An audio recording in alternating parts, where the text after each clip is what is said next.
A simple man sits at a wrong table on blind date. Never thought she's a billionaire. The room is dim, walls stained with time, and the ceiling fan ticks like a nervous clock. David sits on a creaky wooden stool, hunched over a chipped table where scattered coins lie in small, uneven piles. His fingers move slowly, counting, then recounting. A sigh escapes his lips. It's not just the money, it's everything. He stares at the pile as if willing it to double. It doesn't. Before we go further, please ensure to like, share, and subscribe for more interesting stories like this one. It was a busy day in the city of Texas, he thinks, trying to push away the weight of his reality. The streets outside, bustling with the noise of city life, seemed so distant from this room. Life on the outside was happening without him, or so it felt. Inside, though, David could barely escape the constraints of his own struggle. A single window in the room was cracked open, letting in the distant hum of traffic, but it did little to change the feeling of confinement. His fingers stop as they reach for the last few coins, glancing at the amount in front of him. Not enough. Again, his phone buzzes. It's a message from Harvey. Don't back out. She's not like the others. Just be yourself. David scoffs slightly. Himself? What part of him? The man barely scraping by? The dreamer who's failed more times than he cares to count? He slips the phone into his pocket, then looks into the cracked mirror leaning against the wall. His reflection looks back uncertainly, tired eyes, messy hair, hope fighting to stay alive beneath all the doubt. He runs water over his face in the tin basin, combs his hair back with damp fingers, and buttons the shirt carefully. One button is missing. He skips it, hiding the gap under his blazer, a faded jacket he hasn't worn in over a year. Before stepping out, he takes a long breath and looks back at the room. It's not much, just a mattress on the floor, a stack of old books, and one framed photo of his mom. He nods slightly, like making a silent promise to return with a better story. Then he shuts the door. The streets are alive with Texas rhythm, chaotic, colorful, and different. David walks past open kiosks, dodging cars that speed too close for comfort. His shoes, though polished, betray their age in the way they squeak. He avoids puddles, not for pride, but because they might soak through. As he walks, he passes a group of friends laughing around a food stand. One of them has a nice shirt, the kind David wishes he owned. He watches them for a moment, then turns away. His steps are steady, but inside, nerves twist. The restaurant's sign finally comes into view. Bright. Expensive. The kind of place people like him only see on Instagram. For a moment, he considers turning around. He doesn't belong here. But Harvey's words echo again. Just be yourself. As if that ever worked before. He steps closer. A guard opens the door with a polite but puzzled nod. David walks in. The cool air hits him instantly, along with the scent of roasted duck and rich perfumes. Chandeliers dangle from the ceiling like falling stars. Every table is dressed better than he is.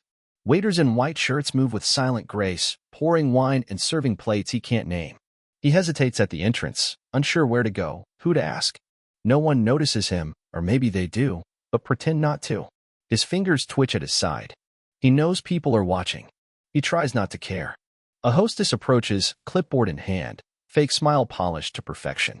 Good evening, sir. Do you have a reservation?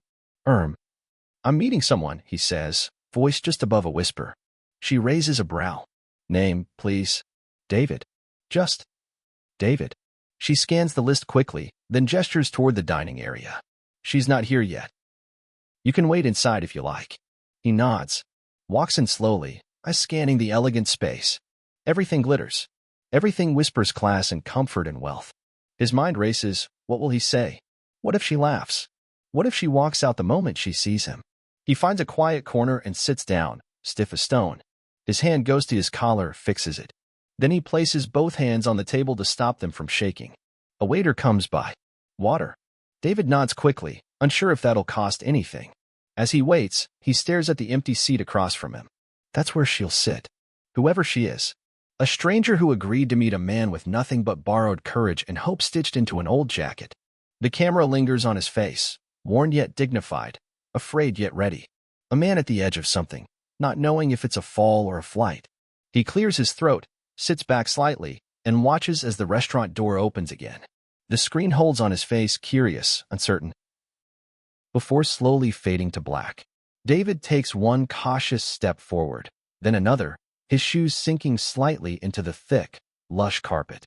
The restaurant smells like another world: rosemary, wine, money. It's quieter in here, voices low and confident, silverware clinking in measured rhythm. The lighting is soft, bouncing warmly off crystal chandeliers and polished glasses. Every detail whispers elegance. He keeps his eyes moving.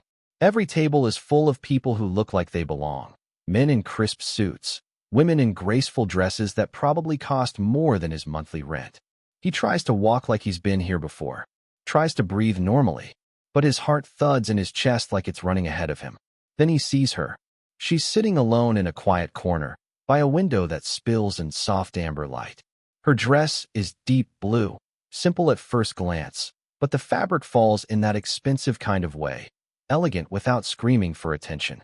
Her posture is poised but relaxed. She's swirling a glass of water, staring out as if she's waiting for something. Or someone. David's throat tightens. She looks kind.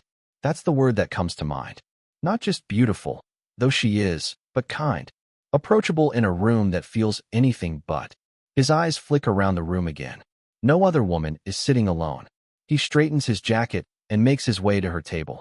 "Hi, I'm David," he says, voice lower than intended. She looks up. Her expression shifts, curious, then amused. But not dismissive, not confused. "Oh," she says, gently setting her glass down. "Hi, David. Please sit." A slight pause. He hesitates. Maybe this is his date. Or maybe she's just being polite. Either way, the chair's right there, and she's smiling. That's enough. He slides into the seat across from her, trying not to knock over the cutlery. "Sorry if I'm a bit late," he adds quickly, adjusting his collar. "Traffic was," she finishes for him, with a playful shrug. He laughs, relieved. Exactly. There's a quiet moment as they settle. The tension dips, just slightly. He looks at her more closely now. Her hair is neat, but not overly styled. Minimal makeup. No flashy jewelry. She looks composed in a way that feels natural. A waiter appears, and she orders sparkling water without hesitation. David just nods when asked. "Same for me, please." "So," she says, leaning in a little, "first blind date." His eyebrows shoot up. "That obvious? Your collar's inside out." He freezes, cheeks heating. "Oh no, really?" She laughs, not cruelly. "I almost didn't say anything."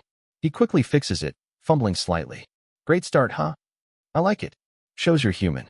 The words settle him more than she probably realizes. She doesn't seem like she's trying. No airs. No judgment. Still, something about her feels different. It's in the way she holds her fork, the way she sits so confidently in a space like this. But nothing about her screams money. There are no loud designer labels, no glittering accessories. Yet she carries herself like someone used to comfort. "Do you come here often?" he asks, then immediately regrets how cliché it sounds.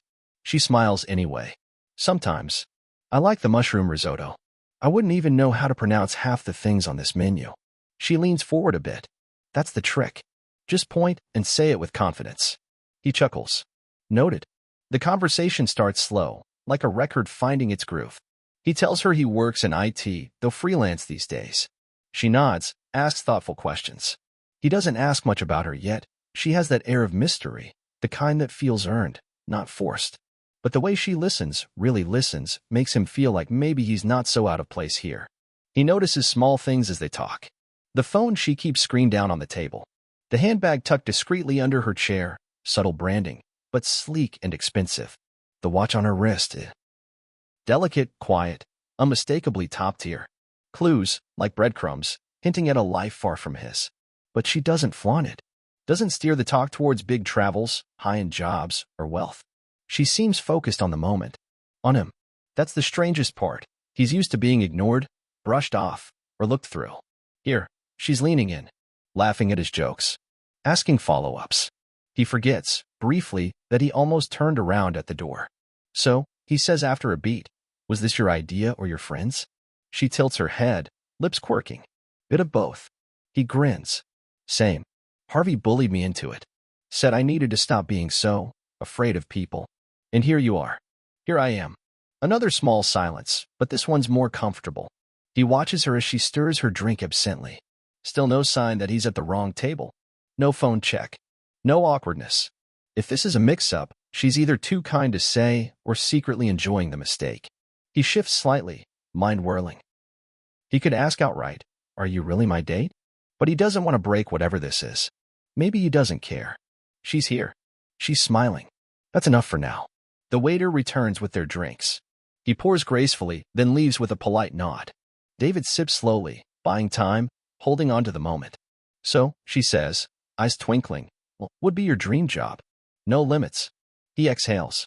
"Honestly, I'd start a small tech school. For kids. Especially the ones who don't get chances. I think they just need someone to bet on them."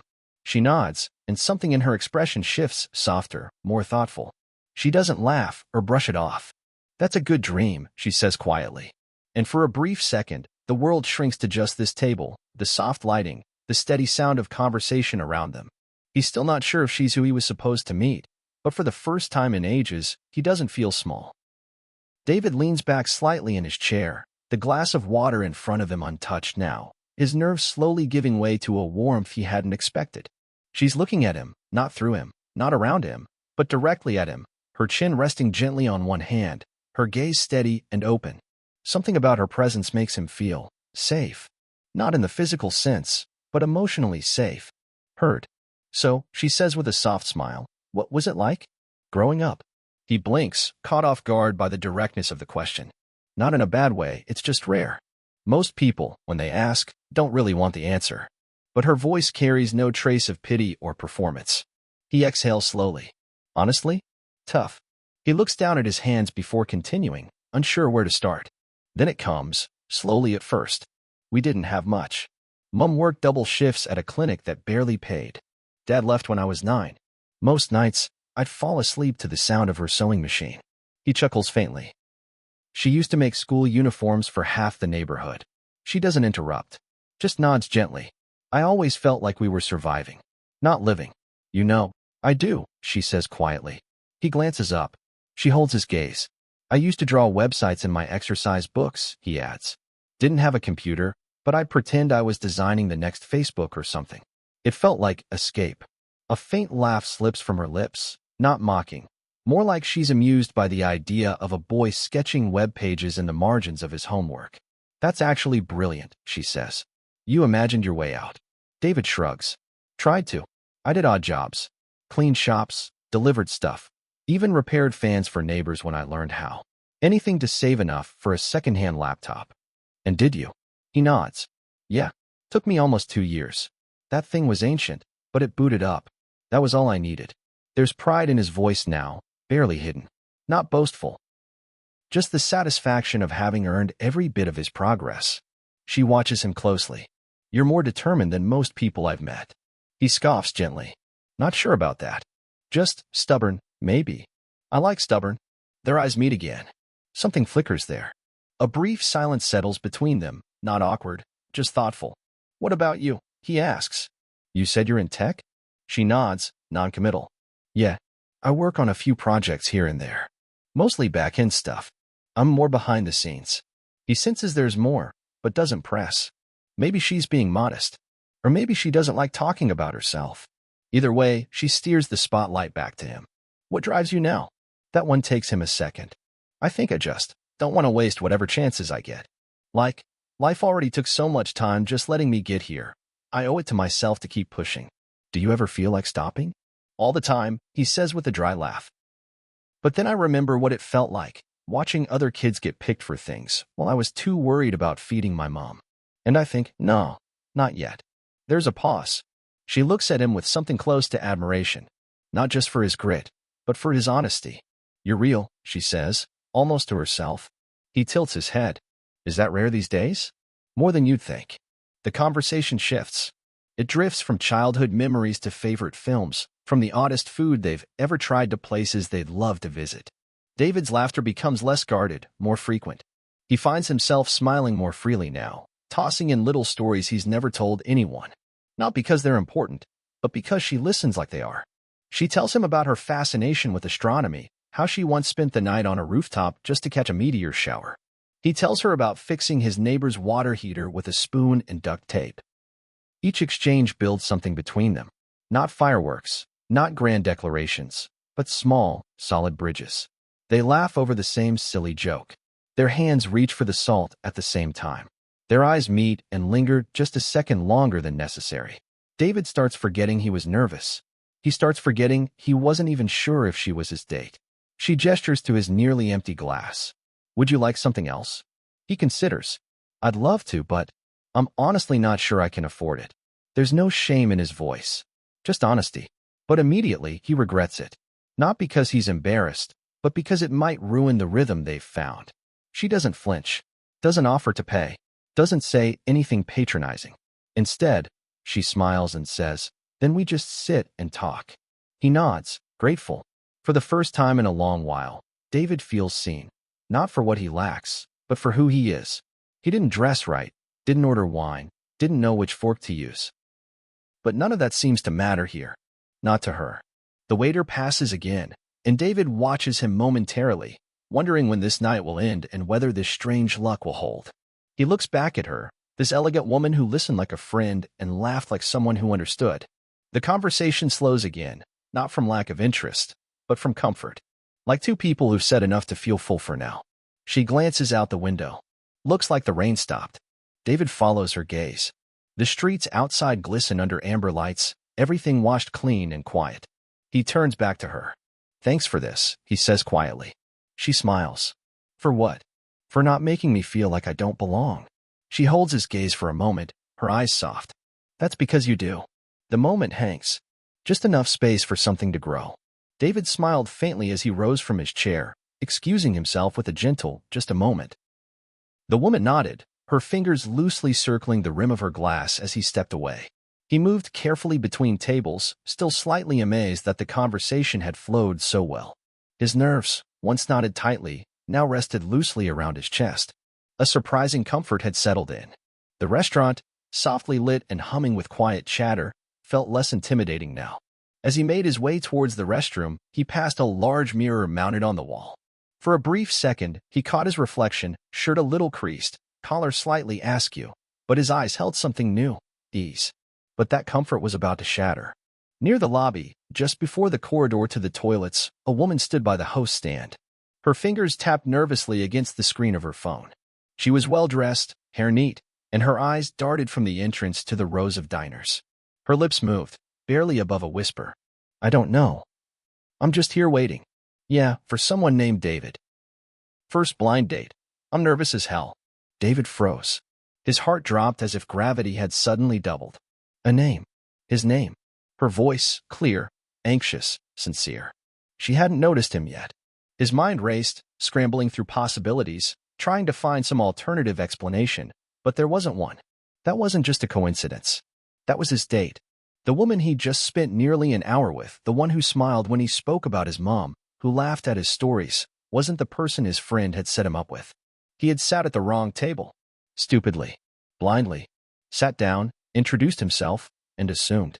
And she hadn't corrected him. He stood frozen for a beat too long before quickly slipping away, heat rising to his ears. His heart pounded in his chest as he stepped into the restroom. He didn't even bother going further than the door. He gripped the edge of the sink, knuckles white, and stared at himself in the mirror. What had he done? His thoughts spun wildly. Embarrassment hit like a punch to the gut. He thought back to her face, the way she listened, the warmth in her voice, the way she made him feel seen. It had all felt real. But now, what had she been thinking this entire time? Was she playing along? Was she being polite? Or worse, was she laughing at him on the inside? He took a deep breath, forcing his shoulders to steady. There was only one thing to do. Go back, explain, apologize. It was the only decent thing, no matter how humiliating it felt. He stepped out, passing the real date still by the entrance, now visibly frustrated and texting. His legs felt heavier with every step back. The restaurant, moments ago a place of lightness and hope, now pressed down on him like a weight. He reached the table. She looked up, her eyes meeting his with a curious calm. He sat down slowly.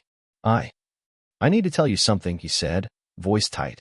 Her expression didn't change, but her posture straightened slightly, alert. I think I made a mistake. A big one. She tilted her head, waiting. I wasn't supposed to be here, he continued. This table, this date. I thought you were someone else. A friend set me up on a blind date. I assumed you were her. And I just sat down. Started talking.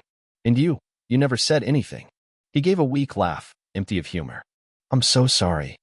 I must have wasted your evening. She said nothing yet. Just watched him. David stood halfway, the chair legs scraping softly against the polished floor. I should go, he added quickly, his throat dry.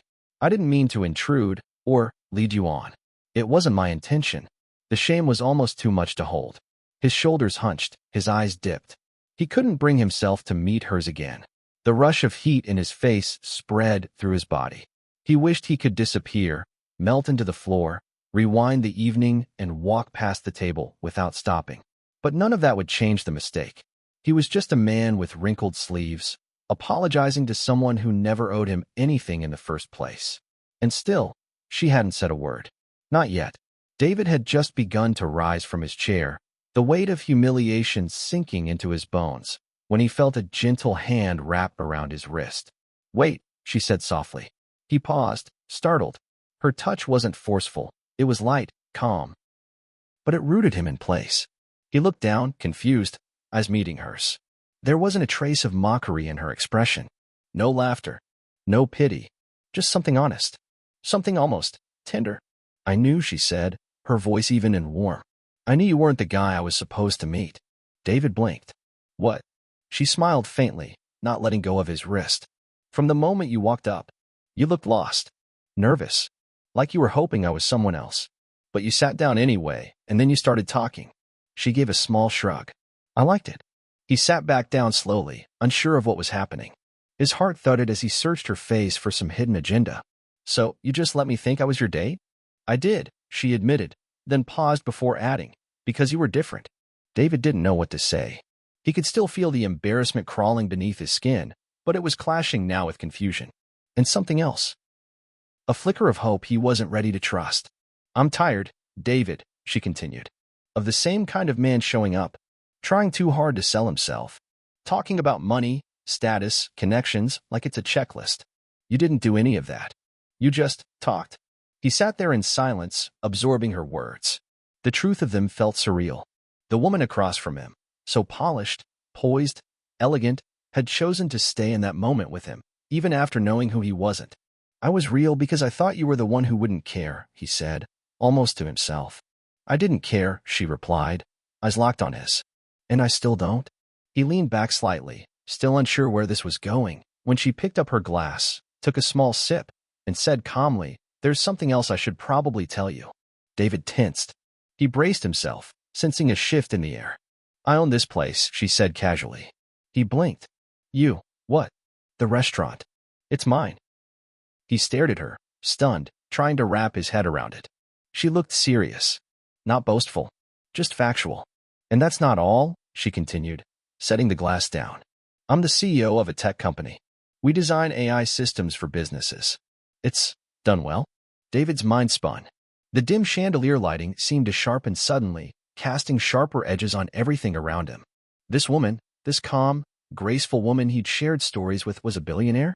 His mouth opened slightly, but no words came. All at once, he felt smaller than he had in years. I don't understand, he finally said, voice low. Why would you sit here with someone like me? You could have anyone. I don't want just anyone, she replied. That's exactly the problem. He was quiet, unsure how to believe what he was hearing. A billionaire? It seemed impossible. Unreal. Like something out of one of those cheap romantic films he always avoided. But she wasn't acting. There was no performance in her voice. David looked down at his hands, calloused from odd jobs. He thought of the coins he'd counted earlier, the cheap shirt he'd worn, the fear of being judged, and now this? Now he'd sat across from someone leagues above his world, and she was telling him she saw value in him? It felt like standing in sunlight after years of shade. Still, doubt crept in. You're serious? He asked. She nodded. I am. And I don't expect you to understand it right now. But I needed you to know the truth. Because if this is going anywhere, we can't start with a lie. David swallowed hard. I don't know what to say. You don't have to say anything, she said. Just stay. He looked at her again, really looked. Past the beauty. Past the expensive earrings, the elegant posture. Past the status. He saw kindness. Tiredness. Hope. The kind of hope he carried too. And somehow, against every odd that existed, their stories had crossed. He didn't stand up again. The restaurant's heavy doors closed behind them with a soft thud, muting the gentle hum of clinking glasses and whispered conversation inside. Outside, the night air was cooler than expected, brushing against David's skin like a quiet reminder of reality. The city buzzed a few streets away, but here, just outside the soft-lit entrance, it was still. They walked side by side, slowly, like neither of them knew quite where to go next, but neither was in a rush to part. She had changed from an unreachable figure to someone tangible, not because of her confession, but because of how she had handled his truth. David kept his hands in his pockets, unsure if he should speak first.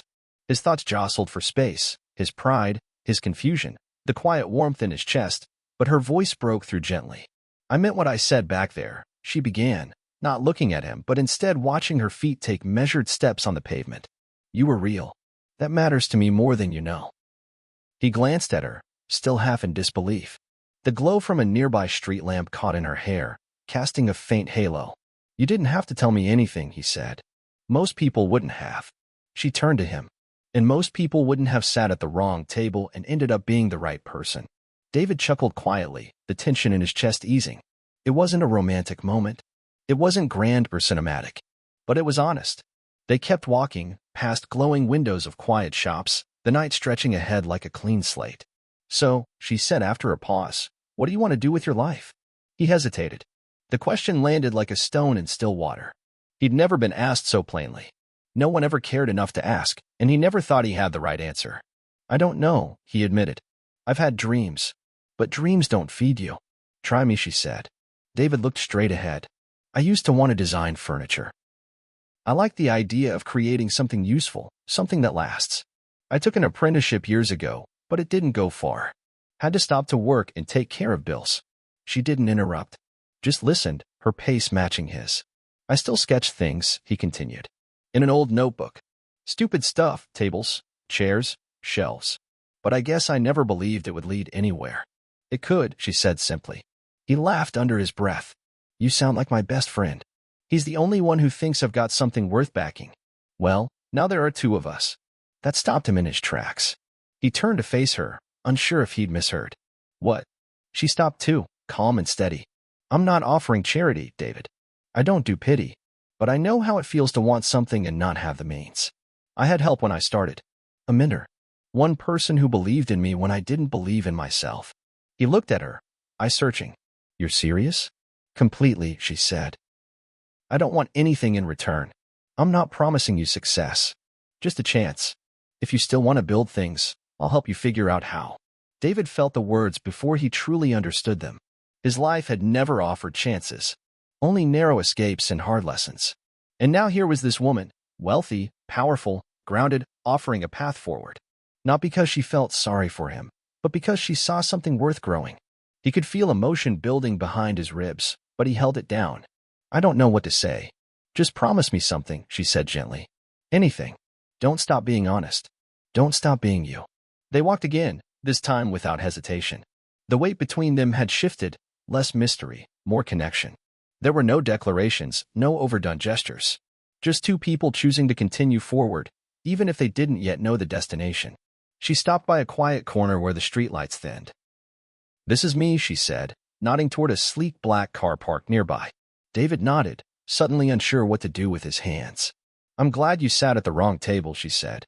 He smiled, this time without nervousness. "Me too." There was no kiss. No dramatic goodbye. Just a pause. A glance held a moment too long. And then she stepped into the car, the doors shutting quietly behind her. David stood for a while after it pulled away, alone again on the sidewalk. But he didn't feel alone. Not anymore. Weeks had passed since that evening, and David's world had subtly shifted. The small co-working space was an odd mixture of familiar chaos, papers scattered across desks, whiteboards covered in untidy scribbles, and the occasional hum of coffee machines, but for him, it was the cradle of something new. Something he was finally starting to believe in. He sat at a cluttered desk, a sleek laptop open in front of him, fingers moving with a rhythm that had once eluded him. The design he was working on, a prototype for a minimalist, sustainable chair, had been sketched countless times in old notebooks, but now it was coming to life. Each line, each curve, each measurement felt like a small victory. Gone were the days of uncertainty, of surviving on scraps of odd jobs, of dreaming without a plan. His appearance had changed too. He was clean-shaven, his hair neatly trimmed. He didn't need to check his reflection in every shop window he passed anymore. He had grown into himself, into who he was meant to be. David wasn't rich. Not yet. And maybe not in the way people traditionally defined wealth. But there was something he had now that no amount of money could buy: confidence. He had direction. The co-working space wasn't the buzzing city of glass and steel. It was raw, real. The space offered him freedom, a place where ideas grew from the ground up, and where people, just like him, dared to take that first step into the unknown.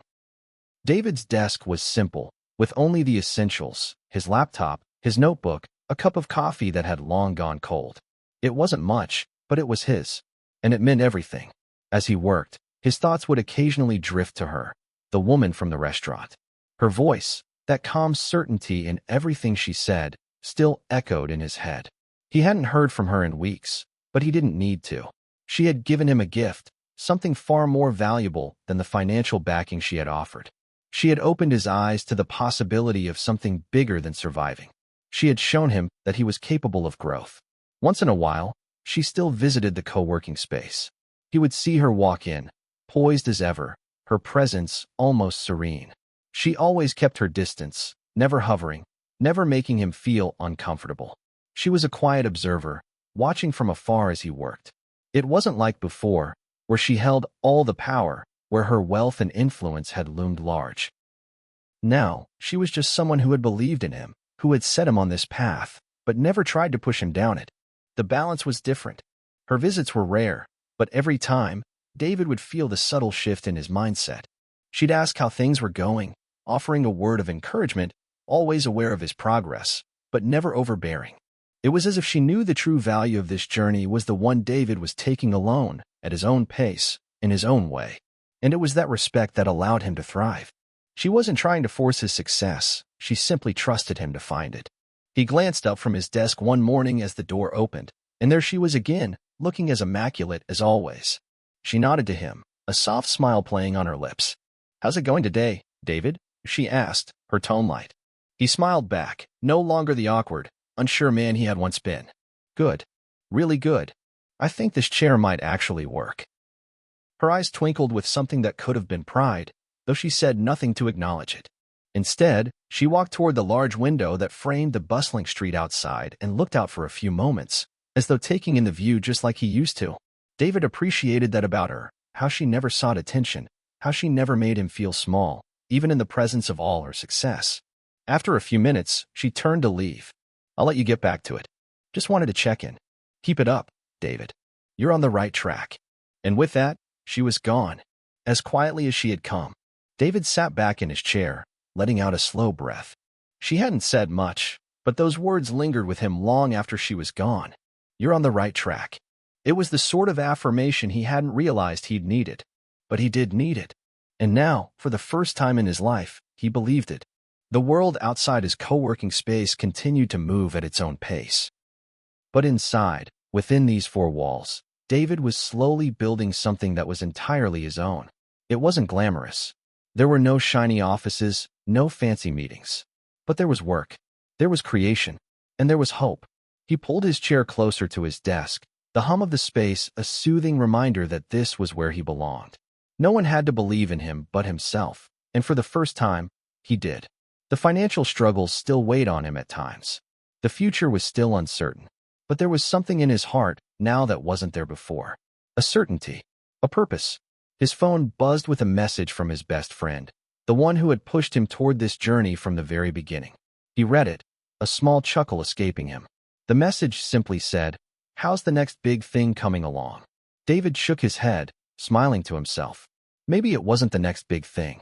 Maybe it was just one step at a time. But for once, that felt like enough.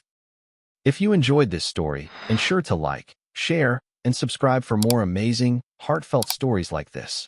Also, let us know where you are watching from, and drop your thoughts in the comments. We'd love to hear from you.